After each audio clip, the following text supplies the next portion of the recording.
जय गुरुदेव। उपासना समर्पण योग अध्याय 5 डे 29। अभी तक हमने जाना कि गुरुदेव बता रहे हैं कि कैसे घर घर में लोग दुराचारी होते जा रहे हैं और उनको बदलने के लिए, उनको ऊपर उठाने के लिए हमें पुराने समय की गुरु शिष्य परंपरा को लाना पड़ेगा, जो उनके अंतराल को उत्कृष्टता की ओर ले जा सकें और उनके अंतराल को बदल सकें, जिससे वो घर में बैठा नर पिशाच नर नारायण के रूप में परिवर्तित हो जाए। आइए उससे आगे बढ़ते हैं। एक बार फिर से विचार करना पड़ेगा कि पाश्चात्य प्रणाली पर आधारित आधुनिक शिक्षा संस्थाओं में जो व्यवस्था चल रही है, उससे क्या मानवीय जीवन की समस्याएं पूरी होती हैं? आज की शिक्षा का एकमात्र उद्देश्य अर्थ प्राप्ति और कामों भोग रह गया है। जीवन निर्माण और राष्ट्र के उत्थान के लिए ऐसी शिक्षा से कोई लाभ नहीं हो सकता। विद्यार्थी जीवन में तपश्चर्या, तत्परता और भावना जागृत करने की आवश्यकता है। इसके लिए गुरु शिष्यों के संबंधों में अनुशासन का भाव पैदा करना आवश्यक है। देखिए कितनी सार्थक बात करी है। देखिए हम जानते हैं कि हमारा भारत में बहुत सारे इन्वेडर्स आए और जो लास्ट इन्वेडर थे वो ब्रिटिशर्स थे और उन्होंने आके भारत की सारी जो शिक्षा प्रणाली थी उसको तहस नहस कर दिया और एक आधुनिक शिक्षा प्रणाली लाके खड़ी कर दी। अब इस आधुनिक शिक्षा प्रणाली में की व्यवस्था क्या है? ये हमें शिक्षा तो देती है, ज्ञान तो कराती है कि आज जो है पृथ्वी से, एक एग्जाम्पल लेते, पृथ्वी से सन की दूरी इतनी है, उसका नंबर हमें मालूम है। उस दूरी में प्रकाश की किरणें या साउंड की किरणें कितनी तेजी से, कितनी गति से घूम रही हैं और सूर्य की प्रकाश की किरणों से हम क्या क्या फायदा उठा सकते हैं। सोलर पैनल्स बन रहे हैं, तरह तरह की सोलर ऊर्जा का इस्तेमाल हो रहा है। ये ज्ञान तो हमें करा सकते हैं, लेकिन उसके पीछे की ये सूर्य, उसकी स्थिति वहाँ क्या है, उस सूर्य का साइज किसने बनाया, किसने डिसाइड किया कि उसका इतना सूर्य का साइज होगा, वो पृथ्वी से कितनी दूरी पे होगा और उसको कितनी दूरी पे रहने की ज़रूरत है, और पृथ्वी माँ धरती के प्रति हमारा क्या कर्तव्य है, जो उसकी कर्तव्य की वजह से माँ धरती का एग्जिस्टेंस बना रहे। उस सूर्य के प्रति हमारा क्या कर्तव्य है, जो कि सूर्य का एग्जिस्टेंस बना रहे, सूर्य का जो प्रकाश है वो हमें हमारे लाभ के लिए हमें मिलता रहे। ये जो तत्व है, ये तत्व हृदय का तत्व है, ये भावना से आता है, ये सिर्फ ज्ञान से नहीं आता। इसके लिए एक भावना चाहिए कि हमें अपने एनवायरनमेंट की ग्लोबल जो वार्मिंग हो रही है उसकी रक्षा करनी है। सूर्य का जो तप है, जो हमारे लिए बहुत ही लाभदायक है, उसी ताप के कारण अगर हमारी पृथ्वी को हम ऐसा वातावरण क्रिएट कर रहे हैं इस तरह का कि उसका नाश हो रहा है, तो उस नाश के प्रति उत्तरदायित्व कौन है? नाश का तो सच्चाई तो सभी जानते हैं, मगर ये कोई नहीं जानता कि उसका उत्तरदायित्व कौन है, किस कारण से हो रहा है। मनुष्य पतन की ओर गिरता जा रहा है, स्वार्थ में घिरा हुआ है, सब सिर्फ अपना कमाना, अपना खाना, अपनी खुशी, अपना परिवार, सब यही हो गया। समाज के प्रति कोई उसका, और विश्व के प्रति, विश्व निर्माण, समाज निर्माण, राष्ट्र के प्रति उसका कोई भी कर्तव्य वो समझता नहीं है, कोई भी कर्तव्य को वो जानता नहीं है। अपना जीवन वो ऐसे ढर्रे से चला रहा है कि अगर मैं ही जिंदा रहा, मैं ही खुश रहा तो this is more than sufficient, इसके अलावा मुझे कुछ चाहिए नहीं। लेकिन मनुष्य एक सामाजिक प्राणी है, उसे समाज की भलाई के बारे में लगातार सोचना चाहिए। मनुष्य एक वो पूरे इकोसिस्टम की एक ऐसी इकाई है जिसमें बुद्धि और विवेक है, और ये बुद्धि और विवेक से वो इकोसिस्टम को बनाए रखने में को मदद कर सकता है, गाइड कर सकता है, ऐसी सिचुएशंस क्रिएट कर सकता है जिससे कि वो बना रहे। तो ये जो भाव ऐसा क्रिएट रखने का, ऐसा बनाए रखने का भाव है, वो आएगा कहाँ से?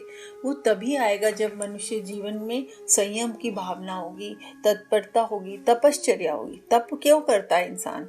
तप इसलिए करता है कि उसको एनर्जी मिले, उसको ताकत मिले आध्यात्म की। और अध्यात्म की ताकत क्या होती है? पॉजिटिविटी की ताकत होती है। अध्यात्म की ताकत क्या होती है? सत्यता की ताकत है। उसमें सत्य को जानता है इंसान, सत्य को जानने के बाद सत्य की तरफ बढ़ता है ना। और उसके मन में अज्ञान का जो अंधकार है वो खत्म होता है। जब अज्ञान का अंधकार खत्म होता है तो उसे पता चलता है कि मैं हूँ कौन, मैं यहाँ आया किस लिए हूँ, मेरे जीवन का उद्देश्य क्या है। जब इन चीज़ों को वो अपने साथ ही रहकर परामर्श करता है तो वो उस रास्ते में बढ़ता है जो इस रास्ते पे उसके ये उद्देश्य सफल हो सके। तो इसके लिए कहते हैं कि गुरु शिष्य का जो संबंध पुराने समय में था, वो गुरु गाइड करता था कि आप इस रास्ते पे चलो, इस रास्ते पे बढ़ो, तो आप अपने सत्यता तक पहुंचोगे। इस रास्ते को अपनाने से आप अपने जीवन के उद्देश्य तक पहुंचेंगे। तो वो गुरु शिष्यों के बीच में जो अनुशासन था, जो संबंध था, वो खत्म हो गया था। इसलिए गुरुदेव कह रहे हैं कि ये वापस विद्यार्थी में आए, इसके लिए इन गुरु शिष्यों के संबंधों को बनाना बहुत जरूरी है, उनको फिर से इस एग्जिस्टेंस में लाना बहुत जरूरी है, जो कि पाश्चात्य प्रणाली के अंतर्गत खत्म हो गया है। और आज उनका कोई ऐसा संबंध नहीं रहा है जो एक दूसरे के को ऐसे रास्ता दिखा सके, जो इस सही मार्ग पर चल सके। आगे लिखते हैं गुरुदेव, इस आवश्यकता की पूर्ति के लिए सर्वप्रथम योग्य, विचारवान, दृढ़ चरित्र और ब्रह्मवेता अध्यापकों को ढूंढ कर निकालना पड़ेगा। तो देखिए, इसमें दो चीजें, एक गुरु है और एक शिष्य है। तो सबसे पहले हमने पहले भी पढ़ा कि गुरुओं की बहुत कमी है, तो इसलिए कह रहे हैं कि सर्वप्रथम पहला कार्य क्या है कि ऐसे विचारवान गुरु निकालने पड़ेंगे जो कि विचारवान हो और जो कि दृढ़ चरित्र वाले हों। उनका चरित्र देखकर लगे कि वाह, ऐसा चरित्र सबका होना चाहिए। ब्रह्म ज्ञान के वेद, ब्रह्मवेता यानी ब्रह्म का ज्ञान जानते हो और उस ब्रह्म के ज्ञान को आगे डिस्ट्रीब्यूट करने के काबिल हो, है ना। जरूरी नहीं है हर किसी को ज्ञान हो वो आगे दे ही सकता है। ज्ञान लेना और लेने के बाद उसको डिस्ट्रीब्यूट करने की भी एक कला होती है। ऐसी कला जिसमें शिष्यों को उसके ऊपर ट्रस्ट होता है, उसको विश्वास होता है और वो उसको ध्यान से सुनते हैं और उसका आत्मसात करते हैं उस ज्ञान का। तो ऐसे ब्रह्मवेता अध्यापकों को ढूंढ निकालने का पहली खोज है। शिक्षा की नींव जब तक चरित्रवान व्यक्तियों के हाथों में नहीं पड़ेगी, तब तक जातीय विकास की समस्या हल नहीं हो पाएगी। तो बोले कि जो शिक्षा की नींव है, मतलब जिस शिक्षा की नींव क्या होती है, जब हम विद्यार्थी पहली बार जाता है स्कूल में पढ़ने के लिए, तो उस समय वो नींव रखी जाती है, उसका बेस बनाया जाता है कि आप शिक्षा पा क्यों रहे हैं, आप शिक्षा ले क्यों रहे हैं, और शिक्षा अगर आप ले रहे हैं तो इस शिक्षा का आपने क्या उपयोग जीवन में करना है। इस बात को बहुत बालपन से ही उनके दिमाग में ये बीज अंकुरित किया जाता है।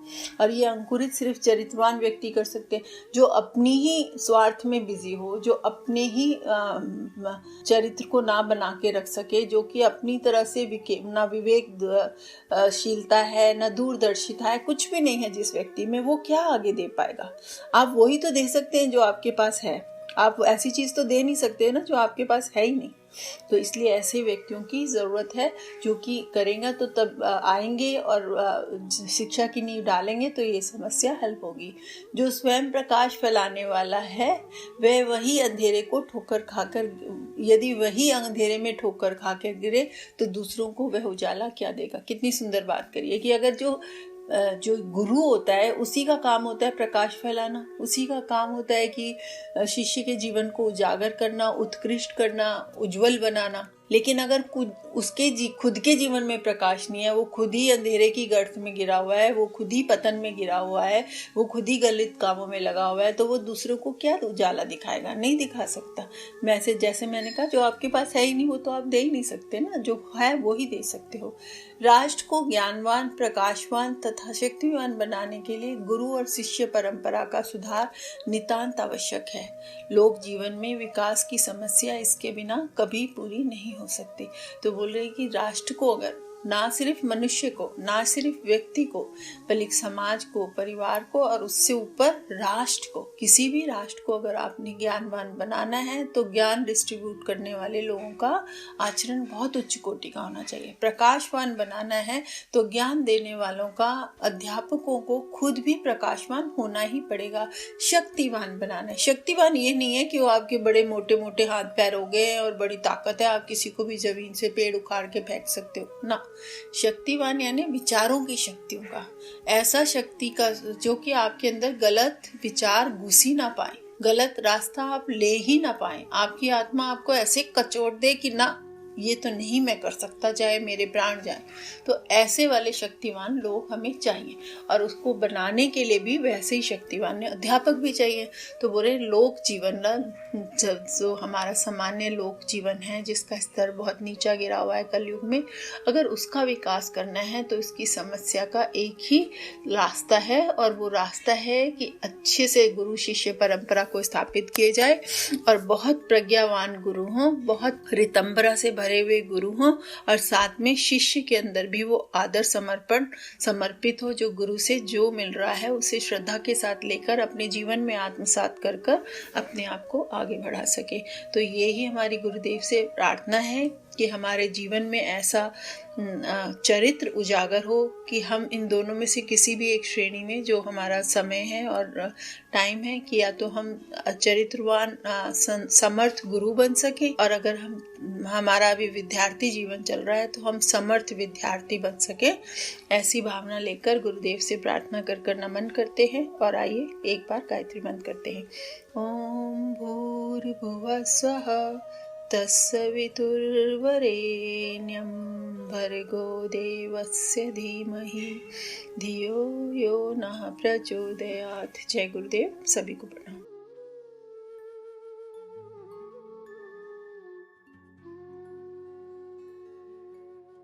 हमारे YouTube चैनल को सब्सक्राइब करें और बेल आइकन को दबाकर ऑल पर क्लिक करें ताकि नोटिफिकेशंस आपको मिलती रहें।